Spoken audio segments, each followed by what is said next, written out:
C'est un droit que tout le monde ignore ou presque et pourtant il permet aux entrepreneurs d'avoir un budget de 3 500 € et voire même plus pour se former et ce sans même toucher à son compte personnel de formation, son CPF. Aujourd'hui j'ai décidé de vous parler de ça et vous expliquer qui y a droit, comment on y a droit, comment ça se passe et c'est tout de suite.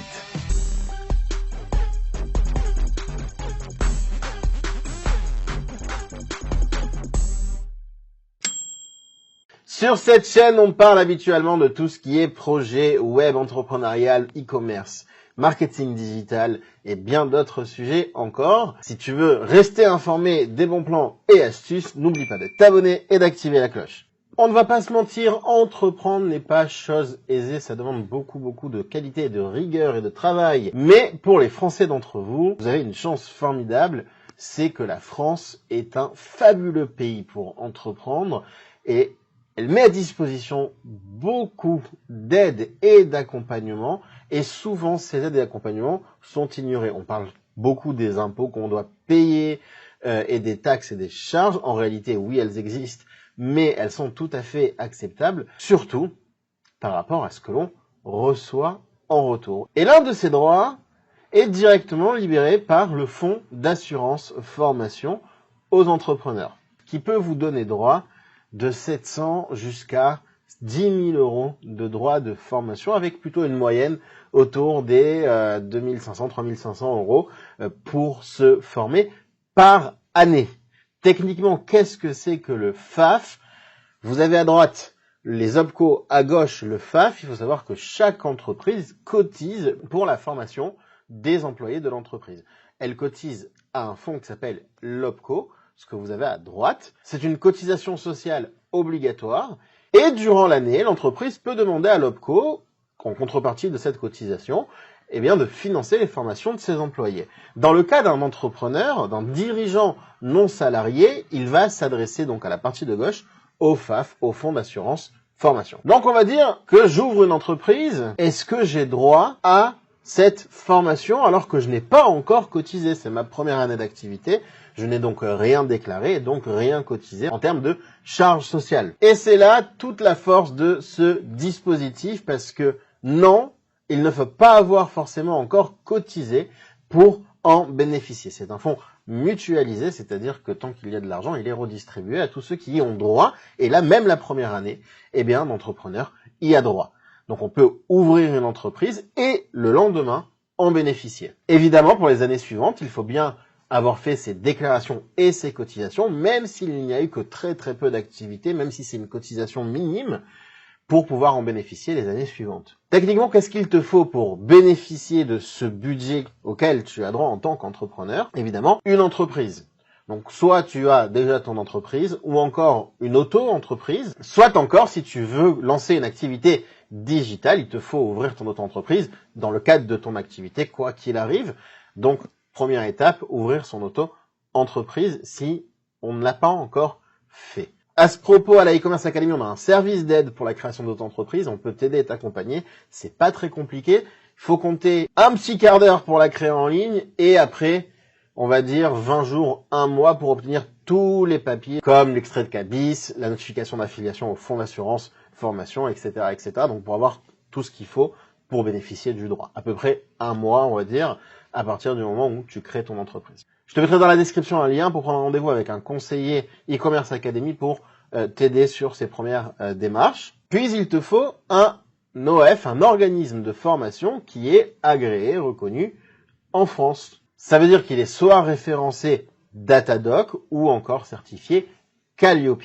Nous, on travaille avec différents organismes en France qui sont tous agréés et qui peuvent proposer nos formations. Là encore, si tu veux avoir des informations là-dessus, passe par le même lien auprès de nos conseillers. Et enfin, il faut que la formation soit acceptée par le Fonds d'assurance formation et que ça ait un rapport avec ton activité, qu'elle soit bien finançable. Pas toutes les formations ne seront donc acceptées, il faut qu'il y ait une connexion avec le besoin de l'entrepreneur. Alors je vais faire un focus sur l'AGFIS. Qu'est-ce que l'AGFIS? C'est un FAF, un fonds d'assurance formation. Il en existe plusieurs, il y en a 5, 6 principaux. Chacun a une spécialité par rapport au corps de métier auquel il s'adresse. Certains travaillent sur le médical, d'autres sur l'artisanat, les arts, etc. L'AGFIS, c'est généralement celui qui va correspondre à quelqu'un qui entreprend pour faire du commerce ou une activité, on va dire, en ligne. Souvent, ça rentre dans le cadre de l'AGFIS. Et pourquoi je voudrais parler de l'AGFIS? Parce que depuis maintenant quelques mois, fin 2020, l'AGFIS a décidé d'ouvrir les vannes aux entrepreneurs et d'accorder des budgets de formation allant jusqu'à 3 500 €. Ce qui est énorme. C'est un très très beau montant, un très très beau cadeau que l'AGFIS fait. Évidemment, c'est dans la mesure des fonds disponibles auprès de l'AGFIS, c'est-à-dire qu'ils ont une caisse qui est allouée à ça, et puis quand il n'y aura plus d'argent dans la caisse, ils arrêteront ce financement-là. Pour l'instant, à l'heure où je tourne cette vidéo, on y a encore droit, et l'AGFIS continue à le fournir. Pour combien de temps encore, on ne sait pas, nul ne le sait, ça peut s'arrêter demain comme ça peut s'arrêter dans plusieurs mois. En tous les cas, ce qui est sûr, c'est que c'est une vraie aubaine. Comment ça se passe si je veux faire financer ma formation auprès de l'AGFIS et grossièrement aussi à peu près auprès de n'importe quel fonds d'assurance, formation, ça fonctionnera plus ou moins de la même manière. Avant de rentrer en formation, au moins 15 jours avant, on va faire ce qu'on appelle une demande de prise en charge. On va monter un dossier avec toutes les informations, le CABIS, la notification d'affiliation dont j'ai parlé tout à l'heure, mais aussi le programme de formation, la convention de formation. Donc, il y a quelques paperasses à fournir que l'on va envoyer à l'AGFIS. Ensuite, on peut rentrer en formation, on va dire, à partir de 15 jours après la demande de prise en charge. Attention, la demande de prise en charge, ça ne veut pas forcément dire qu'elle accepte. Évidemment, si on passe par un organisme de formation qui connaît son métier, normalement, il saura monter le dossier en vous disant que, a priori, ça doit passer, il n'y a pas de raison de. Donc on peut commencer la formation relativement rapidement, 15 jours après. Sinon, on peut attendre d'avoir la réponse de l'AGFIS officielle qui vous envoie un courrier en vous disant, voilà, la demande de prise en charge a été acceptée. Attention, l'argent ne part pas à ce moment-là. C'est juste une acceptation de principe.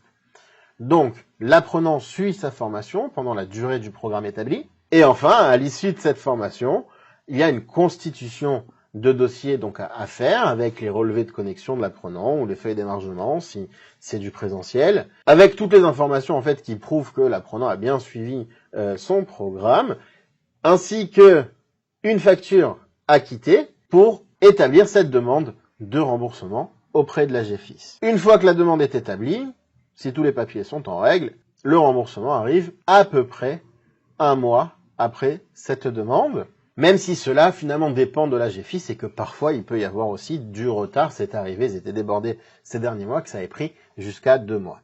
Donc pour récapituler, il faut une entreprise, si on l'a pas, il faut l'ouvrir avant, et puis à partir de là, 15 jours pour à peu près la demande de prise en charge et la formation, plus un temps de formation d'1 mois à 2 mois, ça va dépendre des formations, ça va dépendre des programmes qu'on propose, plus la constitution de dossier et un peu de perte de temps pour assembler les papiers, et enfin le remboursement. Tout le process peut aller jusqu'à de 4 à 6 mois, on va dire. Ça peut monter encore même plus, ça va dépendre du temps des programmes et du temps pour monter les dossiers, et aussi de l'AGFIS. Mais grosso modo, voilà ce à quoi on peut s'attendre. Pour faire toutes ces demandes de prise en charge et toute cette procédure, on peut le faire directement auprès du site de l'AGFIS.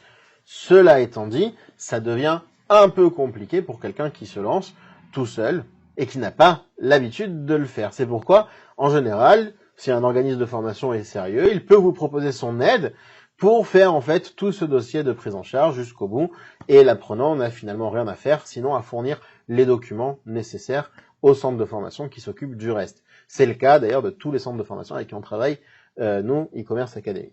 On arrive donc au bout de cette explication. 3 500 € de budget pour l'entrepreneur, c'est ce que je vous ai expliqué ici. Si vous y avez droit, ne passez pas à côté. Ou encore, si vous voulez ouvrir votre activité sur Internet, vu qu'on l'ignore, on s'imagine qu'il faut payer forcément. En fait, non. Au final, on peut complètement se faire rembourser le prix du programme. Donc, regardez bien et sans toucher à son compte personnel de formation, son CPF. Maintenant, on peut même cumuler avec un CPF, on peut aussi cumuler avec d'autres droits. Il y a beaucoup de droits à la formation pour des Français. À ce propos, j'ai aussi fait un petit outil automatique que je mettrai dans la description, qui est à disposition, gratuit. Vous pouvez faire une simulation dessus de tous les droits et non pas que de ceux du CPF. Souvent, les gens ne pensent qu'au CPF. Même les organismes de formation se focusent que sur le CPF, alors qu'en réalité, il y a énormément de dispositifs à la portée des apprenants. Donc j'ai un petit outil, là vous pouvez l'utiliser, je le mets en description, vous cliquez dessus, vous suivez le déroulé, ça prend 3 minutes, à l'issue de ça, normalement vous avez une estimation, ce n'est qu'une estimation de tous les droits à la formation auxquels vous pouvez prétendre. Pour ma part, j'espère que ça vous a plu. Et si c'est le cas, comme d'habitude, je vais te demander de me mettre un petit pouce pour me le signaler. Évidemment, les questions en commentaire, on y répond.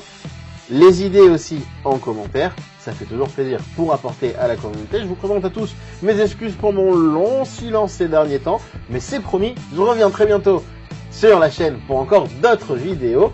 Et c'est pourquoi, si tu veux les suivre, n'oublie pas de t'abonner. C'est tout simple, tu cliques sur le bouton, t'actives la petite cloche, comme ça tu es informé des nouveaux contenus. Et moi je te dis à bientôt!